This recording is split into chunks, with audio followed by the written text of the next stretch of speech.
now we have Northern Realms. And the first buff we're getting is not to a card, but to a leader ability. So Pincer Maneuver, just in case you've forgotten what this ability actually does, because I did. Then you draw a Northern Realms card of your own choice. Then you shuffle a card from your hand back into the deck. And if the drawn card was unit, you boost it by 5. So now, instead, you have 1 extra provision. I personally don't really see this making much of a difference. I think the only thing I could see this being better for is Archgriffin. Yeah. If you combine this with the Archgriffin change, it's sort of like a 2-point buff to Archgriffin decks. Oh, we didn't talk about the Archgriffin We'll change get to yet. the Archgriffin in a few cards. Okay. Um, But yeah, I don't know. It's not. It's a like we said before, step in the right direction. Pincer Maneuver wasn't seeing much play. 1-point provision bonus should help amend that. for sure. And then we have the Archgriffin. I guess. Now, just before we started this, you told me you were a little bit worried about this change. So Archgriffin is getting 1 extra power and 1 less provision. Why do you think this could be dangerous? Okay, so clearly it's a 2-point / provision buff for the card, which is good. It wasn't that powerful before, but there's a sort of a read between the lines thing here that it's not immediately apparent, but if you think about it, kind of makes a big difference about the way Archgriffin is played. And the fact that we're going from 10 to 9 provisions means we're hitting a pretty important breakpoint in Northern Realms. Amphibious Assault is now going to be able to tutor the Archgriffin. So, if you're running John Natalis and Amphibious Assault in your deck, as opposed to an Archgriffin deck that previously couldn't tutor it with those cards because it was at 10 provisions, you're going from 50% odds to having this in round 1 to 90%. So it's definitely going to allow the card to be a lot more consistently played in round 1 using more traditional Northern Realms tutors. And I feel like that is going to buff the card a lot more than we think it will, because basically the whole game plan of Archgriffin is that you play it early, you buff it early, and then you replay it preferably in rounds 2 and 3 to get the most value, right? Yeah. So personally, I never think this card will be top tier simply because it's so reliant on this one card that can very easily be heat waved, or locked or whatever. And if that happens, your game plan kind of just falls apart. But I do think that it's a little bit of a scary change still, because if it goes through, it will just win you the game. So it's kind of binary card. I don't think we need more of those. But I mean, yeah, I would probably have chosen other cards to buff than this. Or maybe a rework or something, to be Maybe honest. just a rework. Yeah, I agree. Yeah, I think I just want to add, like, if we ever see a meta moving forward in which there isn't really Heat Wave being played, not a lot of Tall Punish being played, I feel like Archgriffin might make a return. However, that seems sort of unlikely, especially with all the buffs to Yeah, locks. I agree. Yeah. So then we have Griffin Witcher Ranger. And this card just got a very minor buff. Basically now, if you play back row, you have the formation tag, so you will get 1 extra point. If you play it front row, you can transfer the points immediately. This card also has some synergy with the Archgriffin. You can use this card to transfer all the boost in this onto the Archgriffin to make it even larger. Most likely, though, it would only really be used in Witcher decks, and I still don't think it's strong enough to be played at this 5 provision slot. Yeah, I don't think so either. I'm not a big fan of the card.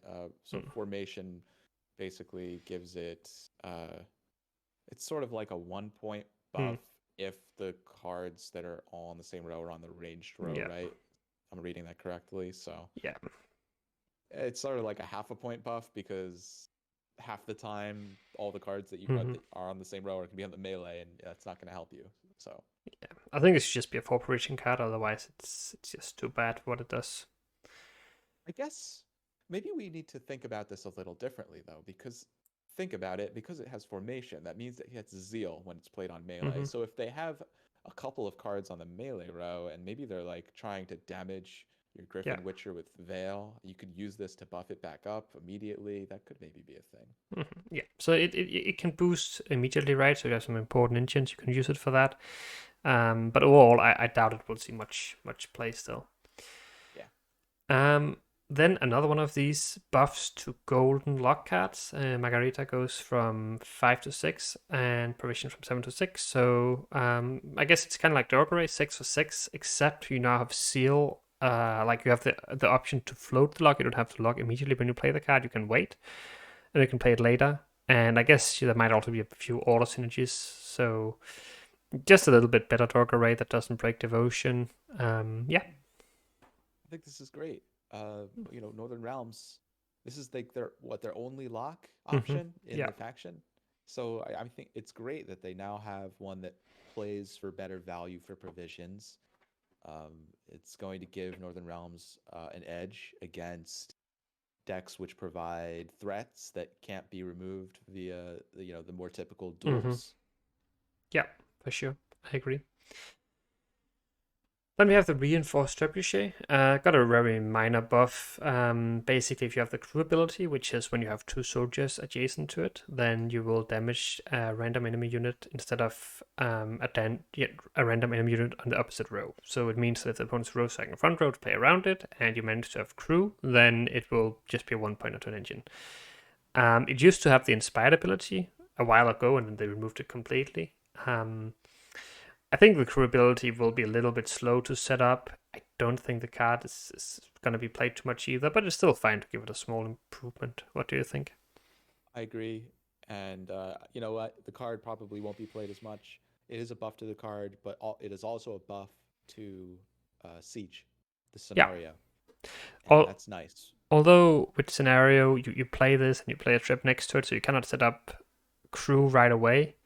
And Hmm. usually you don't play that many soldiers if you're playing Siege because you have to play all the Siege engines. So I think it's unlikely that it will actually impact the Siege deck too much.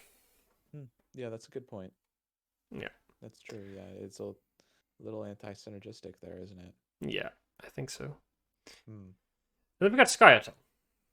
And the first change here is that Call of Harmony now get one more provision from 15 to 16.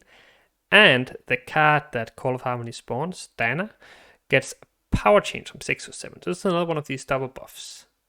What do you think of this change, Gorflo? I think it's a well-deserved buff Mm-hmm. for Call of Harmony. It's sort of a leader that you never really see get any play. Harmony has been absent since the buff to the mechanic, or excuse me, the nerf to the mechanic, Mm-hmm. which I think it only procs when the units are on the same row. Um, so it seems like we're still trying to find like a nice middle ground where Harmony is, it's strong, but it's not too strong, and kind of moving the provisions and points around here to make that happen. It'll be interesting to see if this puts Harmony in a place where it can be played again at a high level. I agree. I still think they need to buff a few more of the other Harmony cards, but for now, I think this is a step in the right direction. Then we have Barclay Else. Just getting a small provision buff from 7 to 6. I think this is a very strong payoff card for dwarves, but most of the dwarves are pretty bad. Yeah. So, not sure if it's enough to carry the dwarf archetype, but I mean, again, nice buff, step in the right direction, right? Yeah, well, again, so we were just talking about like Harmony. It's been nerfed into oblivion, and now we're kind of helping it out again. And here we go with another archetype, which was nerfed into oblivion, the Dwarves archetype, which had a very short stint as a competitive deck. I'm sure you remember.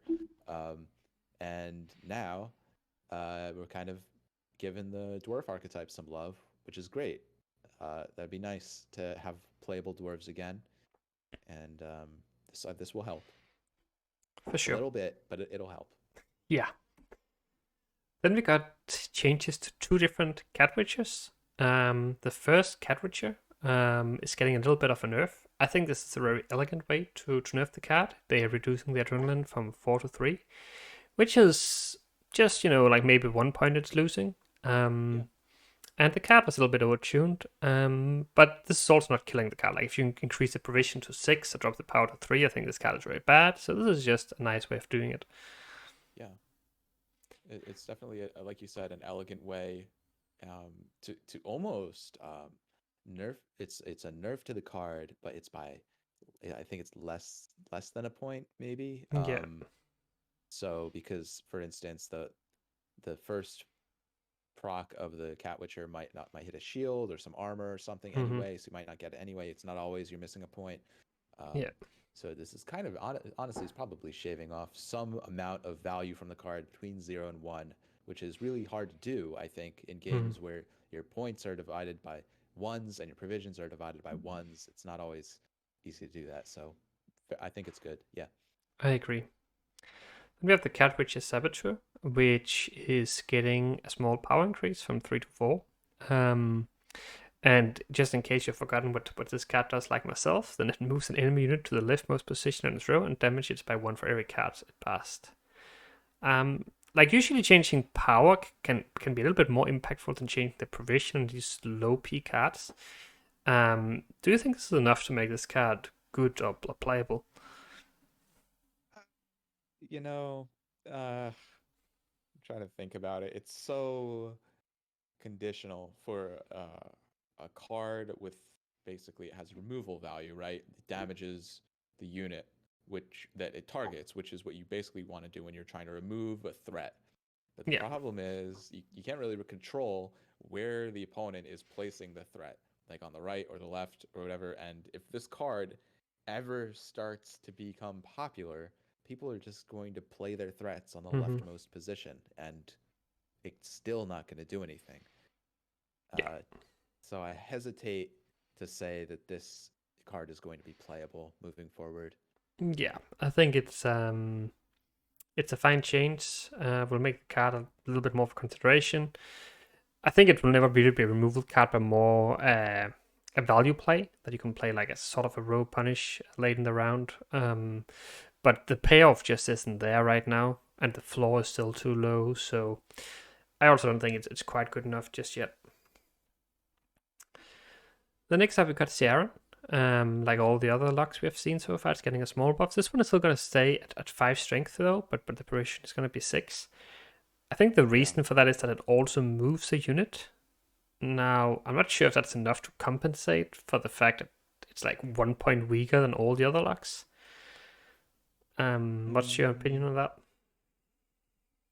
um, I'm not sure either. Movement, I mean, movement is strong as long as there are strong cards supporting movement, which there are right now. So let's think about it. I mean, it's the thing is, it's moving an opponent's unit, Mhm. and a lot of the strong cards supporting movement right now pretty much support moving your own units. I'm thinking back row, like we were talking about before, back row, Doblathana sentries. Uh, I think this card can actually move lock a unit from either side of the board, but it does yeah, lock it. that's true. Yeah, I'm not sure. I'm just not sure. No, I think usually like there are cards that are row locked for their abilities, but both locking it and move it is kind of like you're kind of answering it in both ways at the same time, and usually you only need to answer them in one way. Like let's say you want to get rid of Kelly, right? You can just log it or you can move it, but you don't need to both log it and move it. Um, so I feel like this card is kind of Overkill, maybe. redundant in some way. Yeah. Mm-hmm. Um, I agree. so now we got buffs to 2 different Jorveth cards. So the first Jorveth is gonna get a buff from 3 to 4 points. Which is like the card itself is quite strong, but I think the traps are still struggling a bit. Yeah, they Um, are. The traps archetype needs a little love, though. yeah, Um, this is, we keep saying it. It's a step in the right direction. yeah, Uh, the traps themselves are maybe a bit power crept by this point. yeah. And Um, I think they might be solving this in the wrong way. I think you should solve this bottom up. Look at the traps you're actually playing and buff them, and then these supporting cards are actually pretty decent in themselves. Well, not yeah, sorry, maybe not support card like the tutors or how you put them. Whereas this is just giving good value to some tutor cards that can play some bad cards. So I think Crushing Trap is the only viable consideration here, right? Like Crushing Trap plus Jorveth is quite strong. yes. but it's also like a 2 card combo. And if you don't draw them in the same round, then you have dead Jorvis, so you kind of need to run more traps. So Yeah, incinerating trap is really yeah, not great. Like yeah, like you said, crushing trap. I'm trying to think. Crushing trap is okay, and that's like I feel like that's like it. Like all that's the it. other Yeah, traps are just so bad right now. I think we need one more playable bronze trap, and then we could see Then a you can have trap four. archetype. Yeah, Yeah. exactly. Then we have Morin, another lock that's getting a 1 point buff. I feel like this lock is probably better than Tiaran now. It's same provision, same power, but you can choose to either lock or damage him by 2. And I feel like having the flexibility to go for damage is kind of nice, making it play as a 7 for 6, rather than just Hmm. playing a dead lock. Um, Yeah, I think so too. I'm trying to think about the tag. Is it having a Dryad tag a benefit mm, or a deficit compared to CRN? Uh, it's it probably doesn't make a probably difference. depends on the deck, I think. There Hmm. could be some council synergies, there could be some harmony. So it's tough to say either tag is strictly better, but it just depends on the build, in my opinion. Right. Yeah. Then we've got a big I, one here. Novigrad oh yeah. Injustice is getting a rework. So now you play a Bronze Dwarf or Crown Splitter from your deck. So now you can, it doesn't have to be dwarves, it can also be Crown Splitters, but that's more relevant to Syndicate. So this means that you can't just take a volunteer unless you have a dwarf on the board already, because if you do this, then it won't summon the other one. Um, and then it says if you already control a dwarf or crown splitter, also spawn Cleaver's muscles. This basically means that you never want to play this card unless you have a dwarf on the board, right? Otherwise, it actually won't really. It will just be a tutor for a bronze dwarf, right? Yes. This one officially wins my award for least favorite change in the Really? patch. Yeah. I mean, I can see the reasoning behind it, but I feel like this is a step in the wrong direction. Novigradian Justice, it is an auto include, and that is, the thing we don't like, right? We want to fix it, but I feel that we need to be adding options for consistency for different archetypes, not removing them. And it would be great if Novigradian Justice was, this is fine, right? If Novigradian Justice is a tutor and consistency for the dwarfs archetype, but by doing this, you're leaving so many other Scoia'tael archetypes with, very little in the way of consistency options, and there's no like equivalent for Novigradian Justice for other for many other Scoia'tael archetypes. And I feel like if a change like this were to happen, we would need, something for the other archetypes to rely on for some sort of thinning and consistency. Um, so what do you think? Yes. Does that make sense? So I think it's fine that they're nerfing the card. The card was too strong. I do agree that Skylar as a whole wasn't necessarily too strong. I think with these changes, with both like a small nerf to the Cat Witcher and a major nerf to Justice, then I'm a little bit worried that Skylar will be one of the worst two factions together with Syndicate probably. So I do agree that, well, it's fine to nerf the card. Maybe it's not the most elegant way of doing it, but they would probably have to give them some buffs to compensate for it. And they haven't really done that. Yeah, yeah. It's just so sad to me now that basically, Scoia'tael's losing it's such a powerful card when it comes to thinning and tempo. The Mm-hmm. two thinning with the volunteers was a staple for a very long time, and now what are we left with in terms of options? If you're not running like a dedicated dwarves list, what are your options for thinning? That they pretty much every other Scoia'tael deck has just lost two thinning, I guess I which is guess big. you could still run it right, and then you would just include like if you have pyros, like it is actually rather difficult for the opponent to remove pyros. Like if you drop a pyro on one, how do they actually kill it right? It's it's very difficult for them. But it Uh, I feel like that's like a huge risk though, right? Because let's say you're running this volunteers and two pyros, you play a pyro, and let's say that somehow they do manage to remove it, then your justice is not going to spawn a cleaver's Mhm. muscle because you don't have a dwarf on the board, and it's going to pull a volunteer, one volunteer, and it's not going to pull the other one because There's no dwarf on the Yeah. board still. So it's like you get double punished Yeah, if your pyrotechs get removed. I agree. So it's gonna be interesting to see if Scoia'tael decks will cut this and include more dwarfs to compensate. I guess we'll just have to wait and see for that. Then small buff to Venusial's Commander here. Oh, well, it's a pretty big buff, but I still think the card is pretty underwhelming. Maybe it's actually okay. So basically, the provision changes from 5 to 4. It's a 1 point per turn engine, but that's only as long as you only have elf on the board or you control Venusial. So I think in full-on elf decks, you could maybe consider this together with like Elven Swordmasters. You play like Elven Swordmaster, then you play this, and like that's like okay bronze values. But that's the only archetype with this card to play, I think.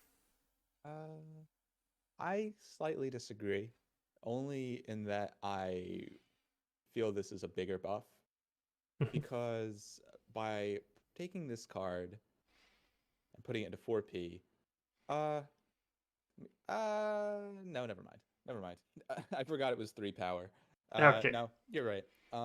I was thinking, for some reason in my head, I was like, oh, it's a 4 power card. It's basically on par with Master of Disguise, but no, it's still a 3 power card. It's like basically the Wild Hunt Hound, right? Yeah. Going from 5 to 4. So, yeah, it's just consistency, right, from their behalf.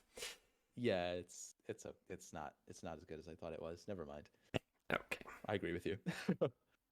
Then we have Nilfgaard. First, before we start on the next faction, I just want to circle back really quickly. Do you remember when I was saying how I thought that Vadermaker might be better because of another card and Ekimaras and stuff? I forgot to mention this before we got off monsters, and I forgot because it's not an actual card that was changed, but a card that is changed via the changes from this patch, and that is the organic 10p Blood Moon card. The vampire one whose name currently escapes me. Crimson Curse. Crimson Curse, thank you. Wow, you've been saving me on these. Crimson Curse now is going to spawn 2 3-point Ekimaras. So there's a hidden 2-point buff to Crimson Curse. So I kind of feel like that's pretty good. The card is now going to be 14 for 10, and Vadermaker would support a card like that. That was just what I was thinking before. I never got around to talking about it before we got off monsters. That is true. That is true. That is an interesting buff. Like they can, like you have to look at all the cards that somehow spawn Chimeras, and all of them will have received buffs. I'm not sure if there are anything else than Crimson Curse and Katakan though. No, there isn't. I checked. There's nothing else. Okay. But, like Katakan got acknowledged. It said, "Hey, this is gonna get buffed because of the Ekimaras." But Crimson Curse wasn't even mentioned. But Crimson Curse got a 2-point floor buff, which I think. And that's probably huge. A 2-point ceiling buff. It's very huge, yeah. I agree. But no, for Nilfgaard, we have Imprisonment, just getting a small provision buff from 15 to 16. Still don't think this leader will be particularly good. I think for it to be viable, you would have to give it 3 charges and then damage by 2 instead, for instance. This is, yeah, I think we can just move on, right? Yeah. Albert Pikeman. Added the bonded ability, so kind of like the trebuchet from in Northern Realms. Then here we have like a condition to make this hit whatever unit. The issue is that, well, it's a bonded ability, so let's say the opponent's row stacking back row and you play 1 pikeman, they can ignore it. If you play the other pikeman, then they will kill 1 pikeman, and then like they basically only have to kill 1 unit to disable both engines. I guess go on. On the other hand, if you play 1 on the melee row, let's say they do play on melee, you play 1 on the melee, right? Plays for 5 the turn it's played, and then they're like, oh, he's running pikeman, and then they kill it, and then they never play on the melee row again that match, and then your other pikeman never finds value. Yeah. Right? I agree. So like if you're playing 1, you're playing 2, and then they know. Like that's the bad part about a card like this, is like once they know about it, they can play around it the whole rest of the match. Yeah, I think the way I would have changed this card would probably be to maybe give it like 1 armor, 1 or 2 armor, something like that, to make it a little bit, make it easier to stake or something like that. I guess one upside to the card though is that if you have Ramon, then you are guaranteed to have 2 of them in your hand. Kinda, if you have Ramon in this card, then it might be a little bit easier to get the bond ability off. But I'm not sure if it's going to be enough to make the card be super great. I That's a good point, though. Ramon supporting this might actually make it a little bit better than we originally thought. Yeah. All right. So then we got Orcs. Orcs is getting a double buff as well here. Getting a power buff from 5 to 6, prevention buff from 7 to 6. This actually makes the Witcher true look kind of appealing. Yeah. Because this was always the last card you had in your hand from the Witcher trio, and you're just like, oh, do I really have to play this 5 for 7 that doesn't do anything? Because you already had played like a lock from Letho and kill a unit with Sarah or whatever, and then you have this Orcs just doing Yes. nothing. But one more power, making it cheaper to include. I think it's like, I'm not saying the Witcher tree will necessarily be meta, but I think it's a lot more playable now than it was before. This is great. The whole reason people weren't running the Witcher trio was because of Ox. This was like the one card Yeah, that was holding the trio back, and I think it's really good. Like I remember, some people were even trying to run just Seret and Letho and not Ox because Ox is so bad. They're like, can I make this work with just two of the three Witchers? And it didn't work. But bringing Ox up is going to make like you said, the whole thing I think is going to be quite playable now, especially with the previous buffs that we saw to Letho, a couple patches ago where he went to 8 power. Should be yeah, quite nice. for sure. Then we have Remedy. Remedy getting a buff from 6 to 5 duration. I think this card would be very, very solid now. It's kind of like Diplo, but you can choose from the opponent's graveyard. Not only can you use it to deny cards for like Skellige, for instance, it also has some synergy with Viper. It synergizes with Mhm. Assimilate. I feel like for 5 provision, this card is going to be strong. Yes, Yeah, definitely. Assimilate's getting a big buff here. yeah. Big buff. But I honest, wonder. I just want to. I just wonder. Do people? Will people run two of this card now that it's going to be cheaper? That's what I'm not sure about. I could see it. I usually run one. And I could also see it in some like tactic decks. Like this card is just works so well in almost every Nilfgaard archetype. I think we'll see a lot of this card. It's an interesting card, right? Because the opponent can also try to consider what cards they are playing around one to make their remedy worse and stuff like that. So I like this change. It's definitely going to be a significant buff in my opinion. Um, but I like the idea behind it. Me too. Then we got the Viper, which saw a bit of play in a few meme decks, but haven't really seen much play other than that. I'm now just getting a small provision buff from 9 to 8, making it a little bit cheaper to play in your deck. I think it's still a strong card that's very strong if it goes through, but unfortunately, quite often it probably won't, or can be a little bit awkward. But I don't know. Like I think like 8 for 7 and well 7. No, yeah, 7 for 8, I guess. Um, and then the opportunity to potentially come back again is quite powerful. Hmm. I'm thinking about this now in the context of this patch in which we've seen a bunch of buffs to lock cards. Mm-hmm. And what happens if a Viper gets locked? Doesn't it go into your graveyard and then it goes onto the opponent's side of the board once it Right. banishes your graveyard? So I kind of feel like locks punish this card doubly because they not only deny Yeah. you 7 points later, they give themselves 7 points later. So you would need to have like play this as a reach card, right? Play it after the opponent passes or something like that, or Yeah. somehow be running a card you can like. Yeah, it's awkward, right? It's strong if you can make it work, but I think quite often it would just be difficult to pull off. Hmm. Then that was actually all for Nilfgaard. Now we're on to Syndicate. Cool.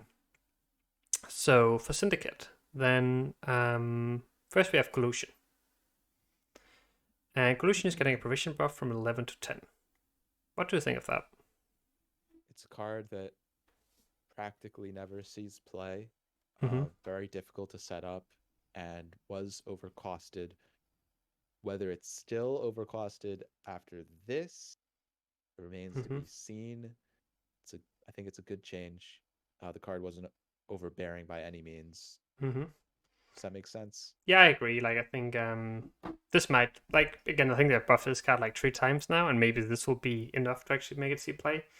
Still not entirely sure if that's the case, but it's fine to buff it. Sort of like maybe if there was a little bit more support for running a bunch of different types of crimes. Like I know we have a little bit, right, in what is it, Siggy, Mm-hmm. right? But like Is there anything else beyond that? I don't really feel like there is. Not Um, sure. I feel like maybe there needs to be like a couple more cards which benefit from having lots of different types of not crimes of gang cards in your Yeah, deck besides just collusion. But maybe for yeah. future expansions we could see this card being very strong. Mm. So next up we have two cards here. First we have the failed experiment. Failed experiment is getting a change from 9 to 10 power. I could see that making the card just a little bit stronger. It's wasn't great before, to be honest. Now maybe if you manage to build like this poison archetype, then it's worth one more point. But I doubt it will be great with the current support we have for it. What's your opinion on that? To tell you the truth, when it comes to the Syndicate, I am almost completely lost. I've not barely played this at all since Way of the Witcher came out. All I knew was that it was, you know, tremendously underpowered, unpopular, and um, I think we're practically seeing buffs across the board for Syndicate to try and remedy Hmm.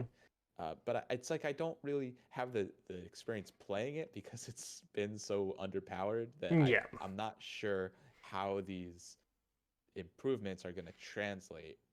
It's sort of a mystery to me. It definitely, I agree with all the changes. I think it does need to be buffed, but I'm afraid I don't have much more insight than that. Uh, yeah. one I point buff is good. I think it's fine to buff it. I just don't think it will be enough. Regarding Fallen Rayla, that's like the the big card Syndicate got this patch. I still think it's very underwhelming. You're getting Adrenaline change from 3 to 5, which means you can play it earlier on. The issue is that a lot of these tribute cards you want to play, they're kind of engine cards, like Adriano, for instance. So you want to play them early in the round. And having to wait for Adrenaline 5 to play your Adriano because you have the Fallen Rayla you want to get value from just seems a little bit anti synergistic.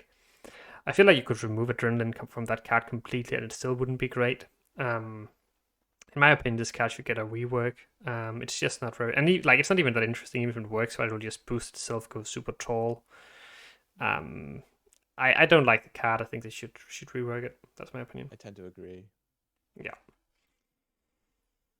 Then we have two more buffs here. We have Kurt, which is losing its ability to purify, but it's instead getting the ability to apply bounty to an enemy unit. You still have the purify up. Wait, did I say? Well, at least okay. So you have the purify and you have the bounty. You lose the log option. Oh, Um, okay. and Nice. then you have provision change to 6 and power to 6. So it's a 6 for 6 double buff. You lose the lock, but you have now purify and bounty. That Hmm. seems kind of okay to me, honestly. Yeah. Bounty needs some extra support. Mm-hmm. Bounty has been not seen for quite a long time, similar to what we were talking about before with dwarves and harmony. Just it was powerful at one time, and then it was nerfed and never seen again. So extra bounties help. Yeah, Yeah. for sure. And having a flex options a lot. I love these cards. Like if you don't have any way to kill bounties, you can just go for purify instead. So that's pretty cheeky. Then we got Madame Louisa. This card used to be super, super popular back in the day when it basically got this ability immediately, and the opponent couldn't do anything to her to stop it. Then they reworked her, and then you had to wait to actually use the order ability. But now they're giving you the choice, basically. So if you pay tribute with Madame Louisa, then you gain seal on the card, so you can activate it right away. But yeah, it costs 3 coins, right? So it's at least three coins worse than it used to be. If you want the seal option, but at the same time, there might be games where you know you don't need it, so it's kind of making it more flexible. Yeah. Luisa Savola is basically a 23-point play. It used to be a guaranteed, pretty much guaranteed 23-point play in 2 cards that would Mhm. get you 2 coins, I think, if I remember Yeah. correctly. It was And dumb. It was dumb. yeah, and now it says so basically a 25-point play. If we're going to say coins are points, then 20, Yeah, for the most yeah, part, they're points. I Um, agree. and so now instead of a 25-point play, it's like a guaranteed 22-point play, right? So we're missing 3 points out of our 25-point play, or you could greed it, right, and go for the full Mm-hmm. 25, but you're risking Louisa getting controlled by the Yeah, opponent. That's probably nice. I think that's probably Mm-hmm. nice, right? Yeah, I think I would It's like a like nice balance. I agree. I think the issue with Louisa is that she's so good with Savola, but that's the only card she's like really great with because her ability is the same regardless of how expensive the tribute is. So it's like these cards are kind of connected, and that makes it hard to balance one without looking at the other one. But this is a fine buff. I don't think it will like do anything drastically to how you play Syndicate, but it's fine to give you the option to include her again. Then we have this card, Salamandra Abomination. Um, so it's just getting an adrenaline increase from 4 to 6. This is actually both bad and good. It's bad because usually you want to play your location card to spawn this card and then give this card poison. And then you want to take the poison from this card and throw it over to another unit and then play another poison in the same turn so you can instantly kill it. With this change, you have to play your location card very early because otherwise this card will just purify yourself and then you don't have the option to actually poison something else. Oh, Um, yeah, that's I didn't catch that. That's a really good point. Yeah, it makes it so your poison combo is basically worse because yeah. you have to do it earlier in the round before the big tall stuff comes out at the end. So it's probably only better like if you only want to play it for engine value, but it's a lot worse if you actually want to kill other stuff. So Wow. Yeah, that's I don't know. Do you think overall that's a nerf or a buff? I would say nerf to be honest. Oh Um, man, for we're Syndicate. nerfing Syndicate.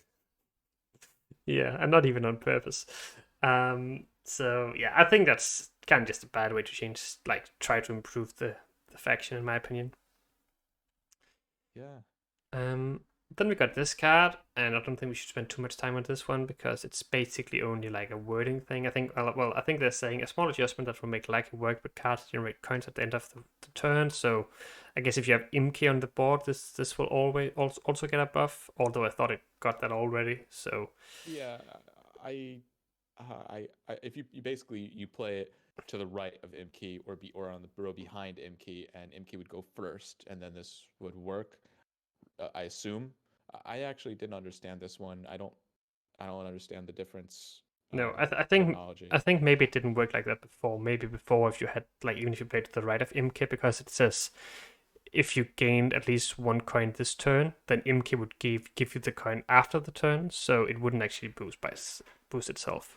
Whereas Okay. now it will. I think that's the difference. I'm not entirely sure, but very minor change. That's just make the card a Yeah. little bit better, I suppose. Hmm. And now this is the last card we are getting. Like, well, the last change we're getting this balance patch, and that's the Salamandra Mage. I think the tribute ability is still the same, but now the adrenaline ability becomes the standard ability. So whenever you pay a tribute, gain one coin, and adrenaline 5, you now gain 2 coins instead. So if you play this card early on, it's an engine right away, 5 for 5 engine. But like the later you wait, or the more tributes you have, you'll gain more and more coins. And if you play them late in the round, you'll gain 2 coins per tribute. So I feel like this card is actually rather decent now. If Mm. there's enough good tribute cards, which I'm not sure there is. Yeah, I suspect that this might be very good. Uh, like I said, not played a lot of Syndicate, so I'm gonna withhold like my certainlys and my definitelys, but I'm gonna say it seems like this could be quite good. Yeah, I agree. All right, that was all the changes we have covered now. Just to wrap up, GoFlow, like, how would you rate this balance patch? Do you like it? Do you don't like it? Like, what do you think of it in general? Okay, so likes. I like I like V being nerfed. I don't like all right, let's say what I like first. I like V being nerfed. I like Syndicate being buffed for the most part. Um, I like locks being buffed. That's three. I'll leave it at three for now. And then dislikes. I dislike the consistency nerf to Squirtle via Novigradian Justice. I dislike the overwhelming hunger being, as a leader ability being nerfed. And I don't know if I even have a third dislike. Mm-hmm. Most of these changes I think were positive. So I think overall it was a pretty positive patch. Yeah, I agree with I most of it. I tend to agree. Like, I really like what they're doing or trying to buff a lot of these underplayed cards. I'm not sure if all of these buffs will have an impact because some of the cards are really bad already, but at least they shouldn't hurt. And I think for the most part, they've made some nice adjustments. I'm actually kind of excited to try them out and see how the meta will change based on this because I'm sure it will. Yeah, so am I. I'm actually really excited. I think it's definitely overall a positive change for the game. For sure. All right, guys. Thank you so much for watching. And yeah, see you next time. See you later.